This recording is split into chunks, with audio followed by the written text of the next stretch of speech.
گھر کی عصمت، چار دیواری، حیا، پردہ، اس کا خیال کرنا گھر کے بڑے کی ذمہ داری ہے اور یہ غیرت کا تقاضا ہے۔ اور جو بندہ اس کے اندر جو ہے نا جی کمزور ہوتا ہے تو پھر سنو مسند احمد کی روایت جس کو علماء نے صحیح قرار دیا۔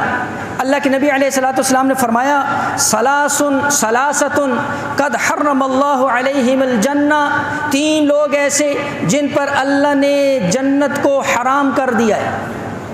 ان میں سے ایک کون ہے؟ والدیوس الذی یقر فی آلہ الخبث، فرمایا ایک بندہ اس میں وہ دیوس ہے جو اپنے گھر والوں کی بے حیائی دیکھ کر بھی خاموش ہوتا ہے۔ اس وقت ہمارے معاشرے کے اندر دیکھ، اکبر الآبادی نے 1940 میں ایک نظم کہی تھی پردہ کے متعلق۔ 1940 میں پاکستان وجود میں نہیں آیا تھا، کبھی ملے تو وہ نظم پڑھنا، بڑی عجیب۔ تو اس کا ایک شعر بڑا عجیب سا تھوڑا سا مصرع ذہن میں ہے، مطلب ایک سوال جواب ہے۔ وہ عورت سے سوال کر رہے ہیں کہ بہن آپ کا پردہ کدھر گیا؟ 1939 کی بات وہ اکبر الآبادی کہہ رہے ہیں، کہتے ہیں میرا پردہ مردوں کی عقل پر پڑ گیا،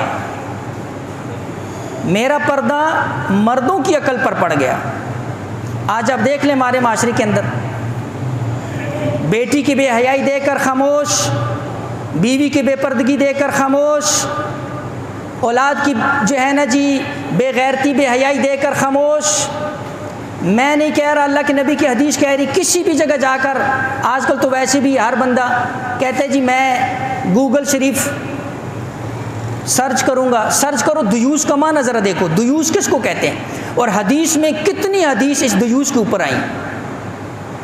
اور خود صحابہ نے پوچھا کہ دیوس کا کیا معنی ہے، پھر اللہ کے نبی علیہ السلام نے خود اور اس حدیث کے اندر فرمایا وہ دیوس الذی، دیوس اس کو کہتے ہیں یقر فی آلہ الخبث، جو اپنے اہل و عیال، اپنے گھر والوں، بیوی بچوں کے اندر بے حیائی بے غیرتی دیکھ کر بھی خاموش رہے، یہ دیوس ہوتا ہے۔ آج پیسوں کے لیے، شہرت کے لیے، نام کے لیے ہر بندے نے جو ہے نا جی موبائل اٹھایا ہوا، کوئی فیملی ولاگنگ کر رہا ہے، کوئی اپنے گھر والوں کو دکھا رہا ہے، کوئی بچوں کو دکھا رہا ہے، عورتوں کو دکھا رہا ہے۔ دیکھنے والے کوئی ماشاء اللہ لکھ رہا ہے، کوئی سبحان اللہ لکھ رہا ہے، شرم ان کو بھی نہیں آتی ہے۔